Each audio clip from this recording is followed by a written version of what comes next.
want me to go high, so I'm finna go high. They want me to go far.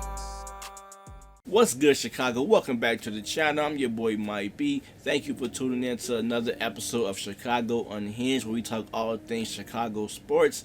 And in today's video, we're going to talk about the Chicago Bulls. I got a couple topics I want to go over. A couple Bulls news, the NBA draft, Lonzo Ball, and a couple of AK comments that really got my ears perked up. So if you're new to the channel, hit that sub button, like the video. I'm trying to try something new out, sitting in front of this camera so you guys can see the background. So let me know if you guys like this setup or not. So without further ado, let's get into this video. So we finally got news about Lonzo Ball. Has been official, but AK did say that he's going to attack this offseason like Lonzo Ball will not return for this upcoming season. And this is news that I'm pretty sure 90% of Bulls Nation seen coming. I'm glad that they really said something, so it won't be no confusion of us still waiting on Alonzo Ball return, because we've seen this happen before with Derrick Rose. So to get out in front of it, I think it was real, dope on AK have to do that. But as far as Lonzo Ball, it sucks because we seen the Bulls at its best when Lonzo Ball was fully healthy, and ever since we lost him, we just have not got to that greatness. Man, this guy is still young. I believe he's only 25 years old, with a lot of room to grow and to be a great point guard in this league. And it sucks, man, because I'm a huge fan of Lonzo Ball. This is a guy who put in the work, came in with an ugly jump shot, but he worked at it to improve to be one of the best three-point shooters in today's game. He earned his contract, and to him to face this adversity, to go through these injuries and not knowing whether or not if you're going to make a return to the game you grew up playing, it sucks, man. And not even talking about basketball, just him being a human being, it sucks. And I hope and pray that he can get a full recovery and can return to the game of basketball. I don't even care if Lonzo Ball, it can be a shell of himself, as long as he gets the chance to play the game that he worked so hard to play. I don't care. I just want to see Lonzo Ball on that court because he's a terrific player. But let's transition over to the NBA draft, because that just came and gone.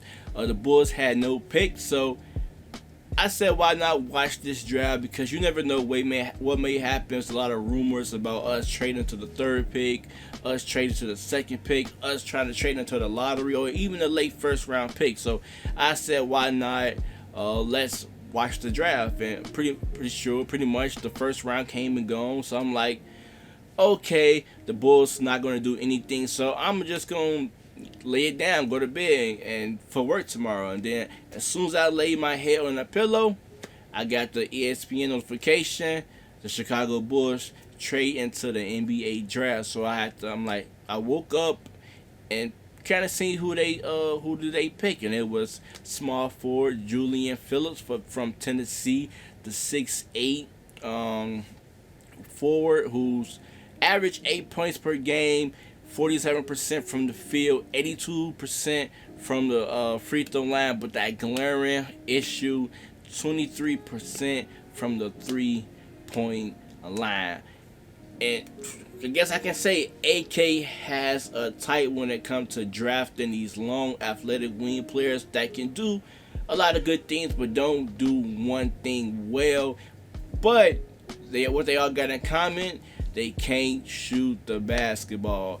Ayo Dosunmu, Patrick Williams, Dalen Terry. Out of all those guys, Patrick Williams is probably the best three-point shooter out of all of them. Man, I'm not going to say I did not like this pick, but after watching film, I can see why AK was intrigued by this prospect.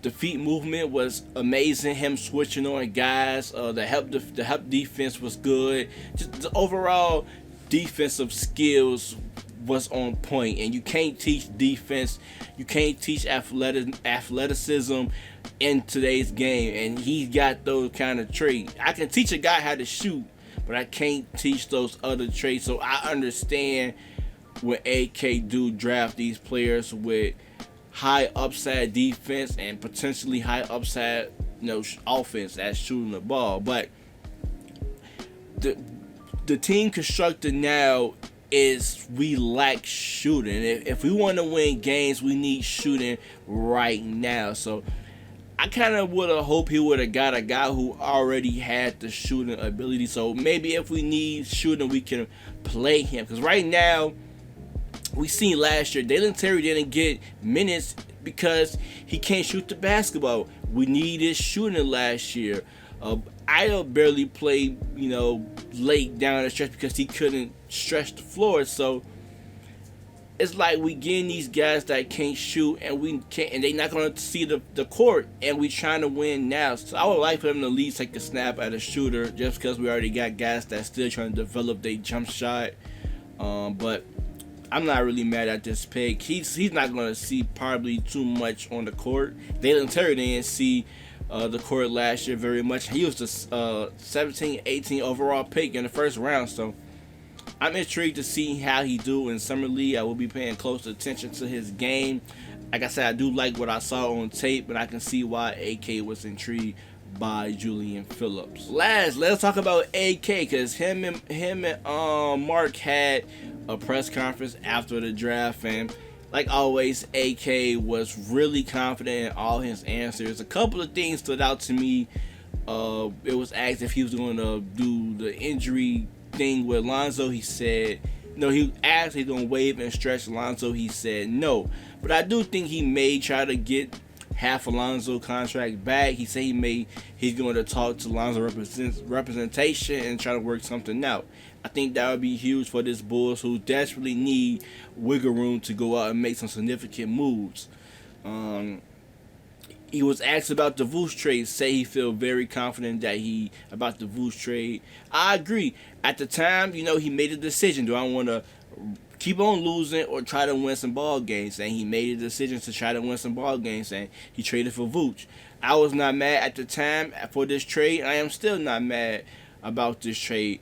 But what I can say is that this trade did not age too good for us, because we've seen the Bulls regrets, and we've seen time again that the Bulls get away from Nikola Vucevic when he was cooking. So it was kind of like we traded for this guy, and he kind of was just like, he regressed at the three-point shot, and the guys kind of got tunnel vision and didn't look for Vooch. So all in all, still a great trade, but now we at a position where we regress. Is now what's next for this team. Like, we gotta make a significant move because the offense is just not clicking.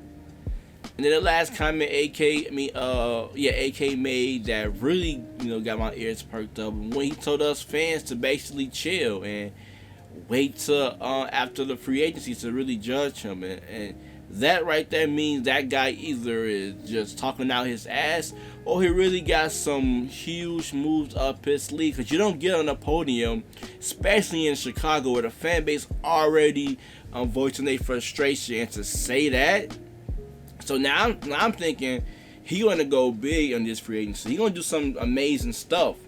Because if he don't, best believe he gonna hear it from Chicago the first presser he get after free agency. So we gonna hold you to that, AK. So yeah, don't write a check that your ass can't cash, AK. Because Bulls Nation, we don't forget anything. And I can't wait to see this free agency to start. We got a couple more days until we kick things off. But yeah, like I said, it's a quick hit. I don't want to sit here and talk forever. I just want to give you guys an update about my thoughts and opinion about the latest news from Chicago Bulls. I will catch y'all in the next one. Like always, Chicago, stay safe, stay blessed.